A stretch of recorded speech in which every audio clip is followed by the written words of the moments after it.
First item on the agenda is discussion and possible action on tax hearings. Thank you, Mr. Chairman. I'd just like to make a couple of comments about this evening. We will open the floor in just a few moments for the hearing, and I just want to remind everyone that it is a tax hearing, and we want to certainly open it up to the community for any questions or statements that may be made on the tax rate.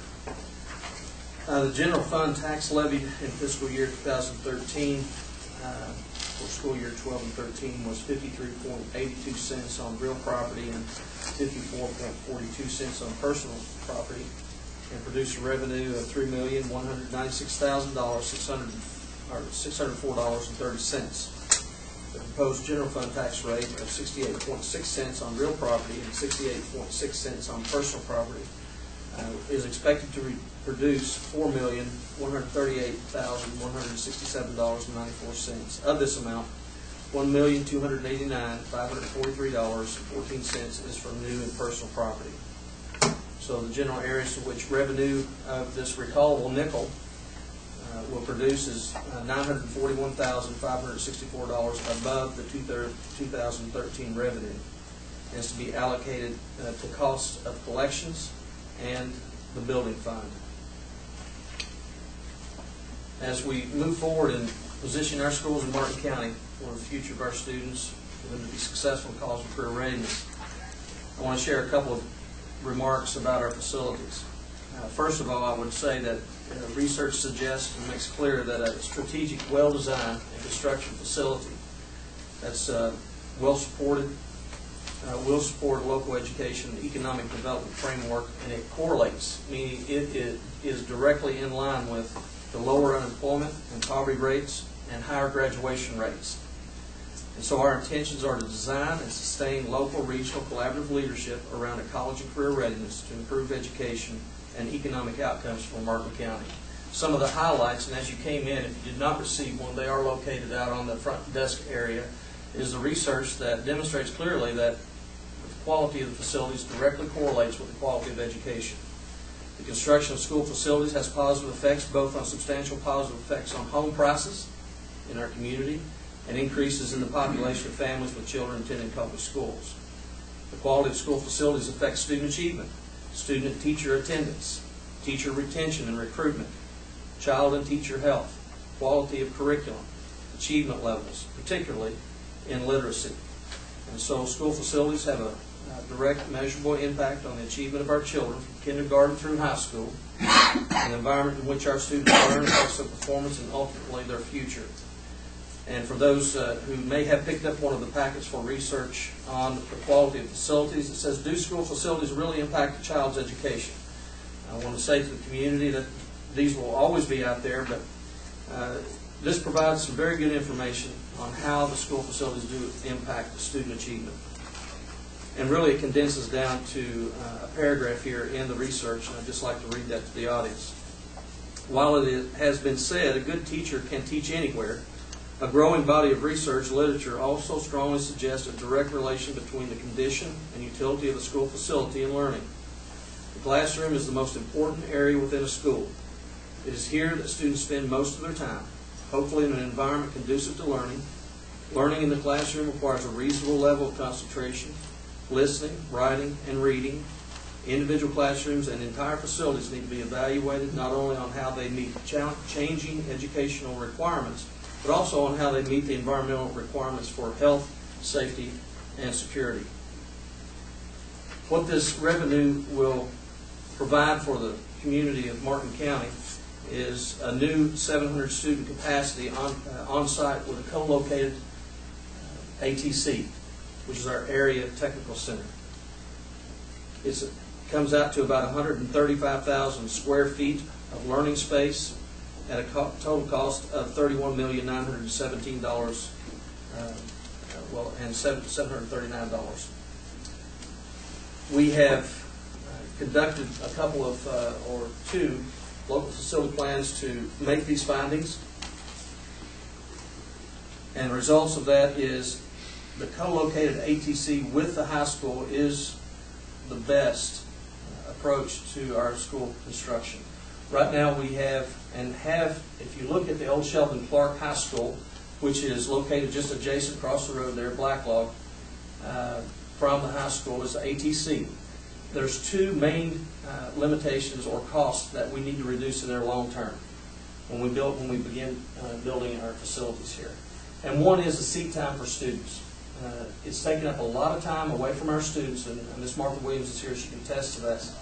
It's taken a lot of seat time away from our students in transportation. Now, as we continue to move forward, we're trying to be more creative in ways that we can reduce that because of the transportation, but there's only so much that we can do.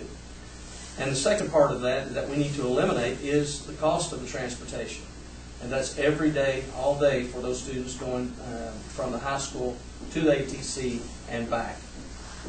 The strength of this community is that ATC right now as it stands. The work that's being done there under the leadership of Ms. Martha Williams has just been incredible, coupled with the advancements in achievement that Dr. Fletcher has created in the environment in which they're in. But I can tell you, the building that our high school kids are in, and they will be in there whether we do a new construction or whether we do renovation, they will be in there for another, to complete this year and another 2 full years. Those facilities are inadequate. Even under renovation, we don't have the space up there to renovate to include the gymnasium that is mandated to the size for varsity play level. There's just not enough ground space up there to expand those facilities. So that's one limitation that we're facing if we were forced into a position of having to renovate the existing facility.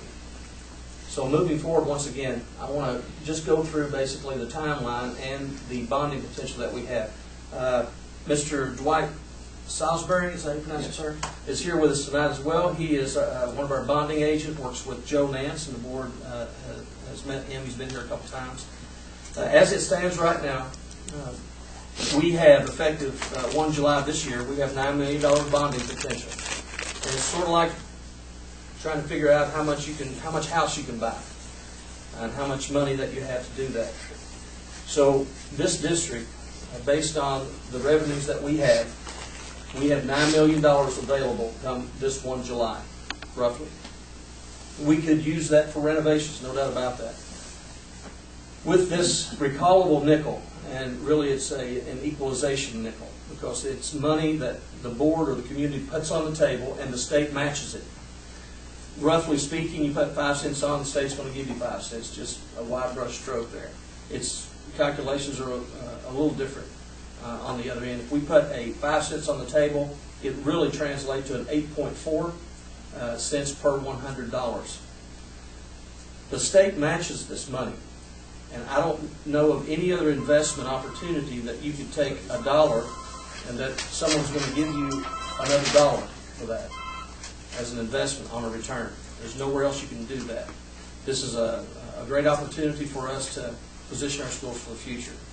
Once that nickel is on the table, it will increase our bonding potential, basically double it, to around $18 million. That would be effective 1 July 2015. With this nickel on the table, we've also demonstrated in correspondence and discussions with our state representatives, both Representative Keith Hall, who after redistricting, it was Representative Hubie Collins. Hubie Collins met with, I think he came down in August, met with me after redistricting. He introduced Representative Keith Hall. Keith Hall has been a very strong advocate for the needs in Martin County. And in the Senate, Senator Ray Jones has also been a strong advocate for the needs of our students in Martin County. Both have pledged their support, and through legislation, we hope to get more assistance from the state in the way of emergency money because of the disaster that we had to contend with here because of the highway road that is being constructed near our high school. So with the $18 million that we have, with the nickel on the table, and with assistance from the state through legislation, our hopes is to construct a high school facility with a co-located ATC. That's going to position the schools for Martin County for another 15 to 20 years, minimum. And that's what this tax hearing is about. or rather the recallable nickel.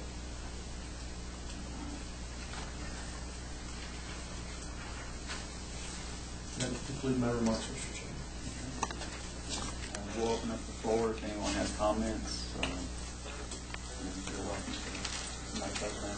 I'd like for you to stand and do it individually. I'm John Horn. Do you have any idea how many students we lose in a year on account of the coal mines and the economics? That we lose in a year? Yes, sir. For the last 13 years, we've lost about 35 on average per year. Now, there have been some years that we've lost more and we've lost less. It's an average of 35 per year because of the coal industry, really the energy base and commerce.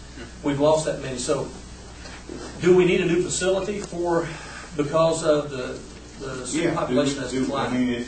Do you foresee us having enough students to build this new school? I mean, I'm all for the kids and all that, but for taxes concerned, you raised taxes, what, a month and a half ago, 2 months ago?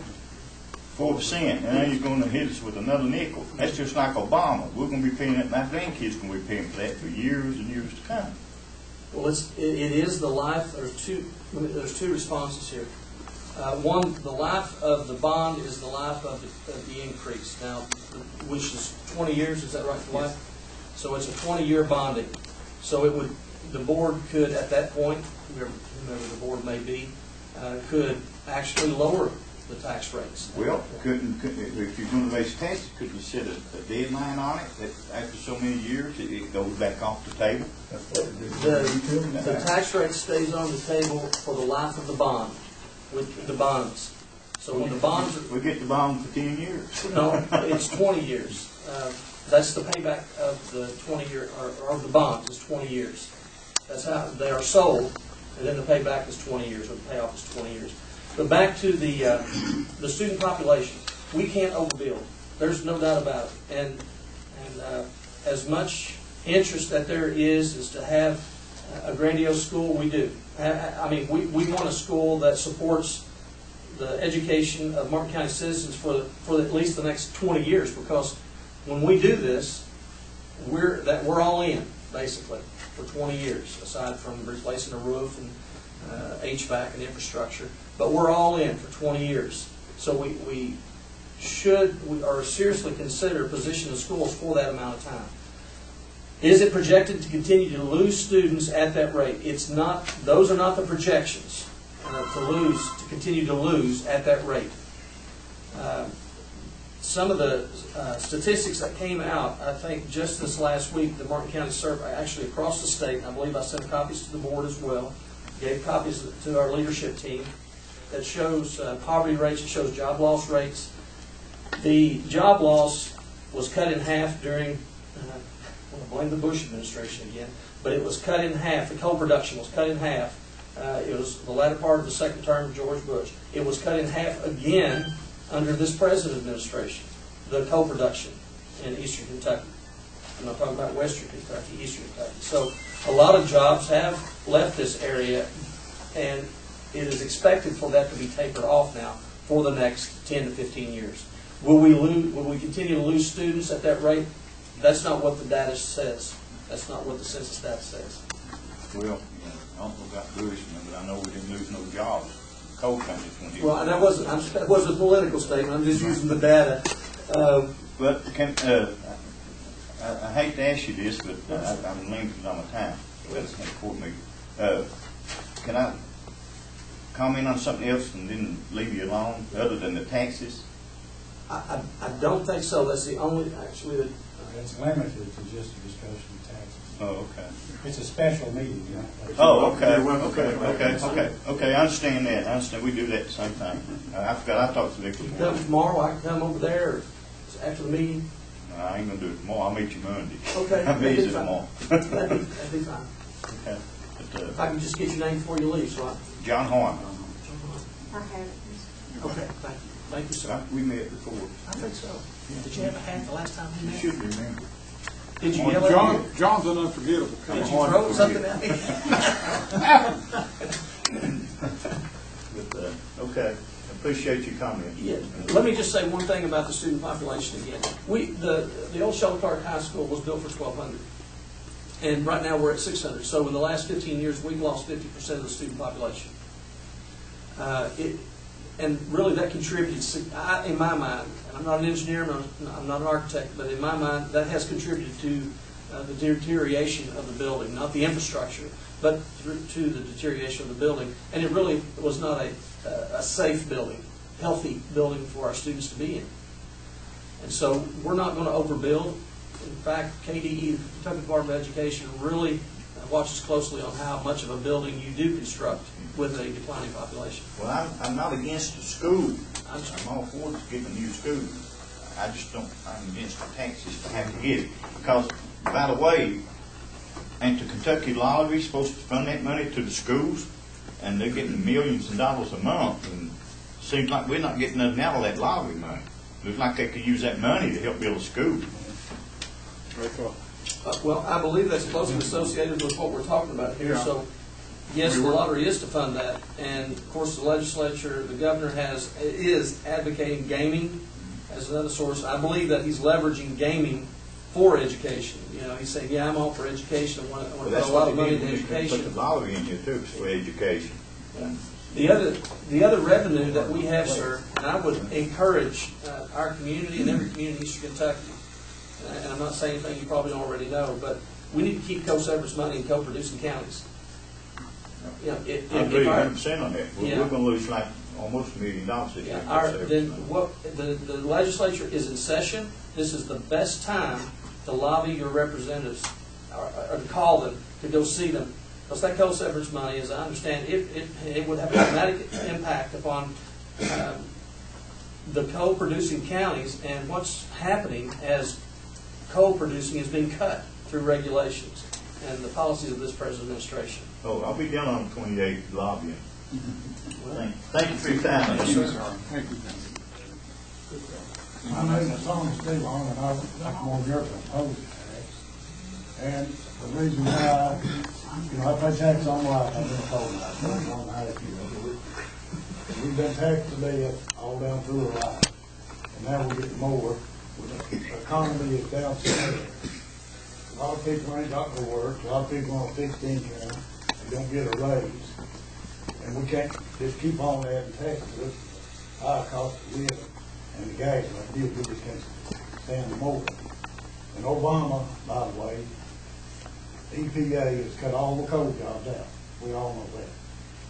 He said in California, under his new EPA rules, that it would bankrupt him to burn coal. That's a matter on there. Thank you. Anyone else have any further comments? I'm Harold Sloan, and glad you hear my voice a little bit. I usually sit back and don't say much, but I'm against more taxes. I pay, we got to have so much to live on for our families and stuff. And keep taking and taking and taking, ain't going to be none left. I love to see the young get to the new school, sure do. But we can only stand so much, people, between property taxes and stuff. I own 3 or 4 pieces of property. School tax board gets about $1,500 a year just out of my property tax, not counting my car taxes and everything else with it. It's probably about $2,400 a year. I mean, so much we can stand. I mean, if we get the big raises every time we turn around, that'd be great. I mean, I love kids. I raised 2 and got 4 grandbabies that I got to go through school and stuff. But, enough's enough. We got to figure out another way. We pay into the government. Let the government foot the bill. That's the way I feel about it. I love you all. God put us here on this earth, but provide for our families. It says charity starts at home first. Then we got a little extra, but there's no extra out there. They're taking our extras, but they're going down under what we need to live with. I'm blessed. I keep food on my table, and I know sure y'all do. I drive a pretty good car, but I've earned everything through life. I worked for it. And, I'm just against the taxes, but I ain't against the school. Thank y'all for your time.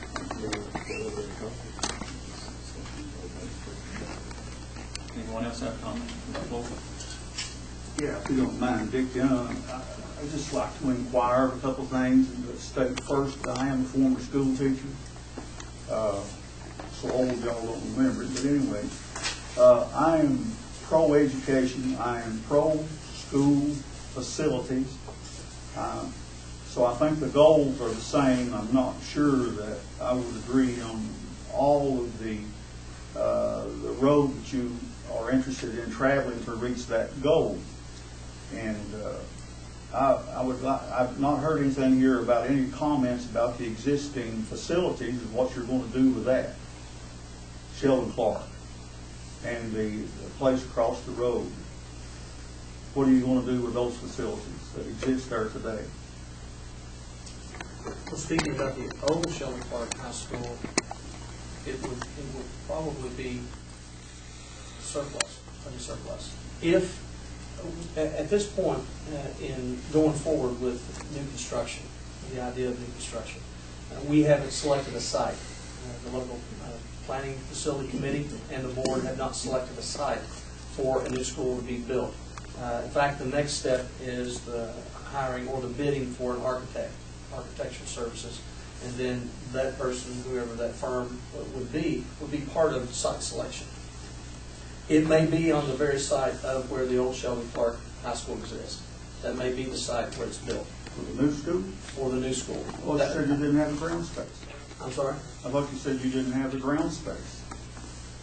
Sheldon Clark doesn't have ground space for maintenance, repair, rebuild, what have you. Well, you tear that down. What I'm talking about, I'm sorry, I don't recall saying.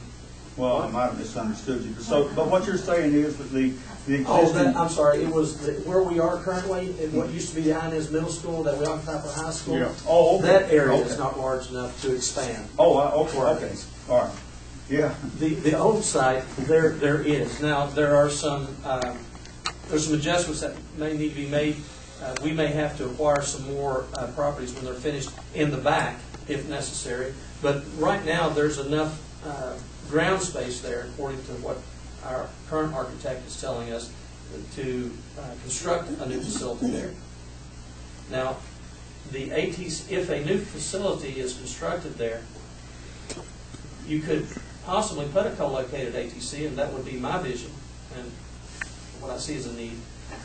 But the ATC could, if the high school is placed in that position, the ATC could continue to function where they are, but we would then need to construct a headway to the ATC to get rid of the transportation costs and try to reduce the cost of the seat, or rather, try to reduce the seat time that's lost. I'm for a new facility. That's number one. What's there is, and I agree with you, it's a little bit antiquated. And facilities does stimulate learning, assuming the educator goes along with that. And not all teachers are educators, bottom line. But apparently, from what you just said, you don't have ground space, concrete today, on which to build this facility, and you don't know how much you're going to have to pay for it. And how do you determine, before you set the tax rate, what the cost is going to be? The tax rate that's set, we have 2 or 3 options. We have a couple of options that's been given to us. We won't have any options when you set the rate. Well, what I'm saying is, I mean, once the petition and voting and all that sort of, but once the rate's set, it's set. well, We're once out the of bonds are sold, it's set. Yeah. So, $18 million will build a new high school for the population that we need. That's some change, probably. What we have is $9 million. This recallable nickel will increase our bonding potential to $18 million. If we get not another dime from any potential litigation, if we don't get a dime from the state legislature in emergency money, we can go forward and build a high school that is more than adequate, state-of-the-art, STEM-centered, science, technology, engineering, mathematics, for the community of Martin County for the next 15 to 20 years. That $18 million, maybe a little more than that, because we do have a site to build on. We do have a site. That site is where the old Sheldon Clark is. So this nickel will get us to a new facility, a new high school. It will not include the ATC, however. The inclusion of the ATC is where the state will need to come in and give us some assistance to build us what we need. I don't think it's wise to move forward. It may be in phases. That could be a wise move. I don't think it's wise to move forward in building facilities in Martin County or anywhere today, for that matter, that does not have a close partner in secondary education.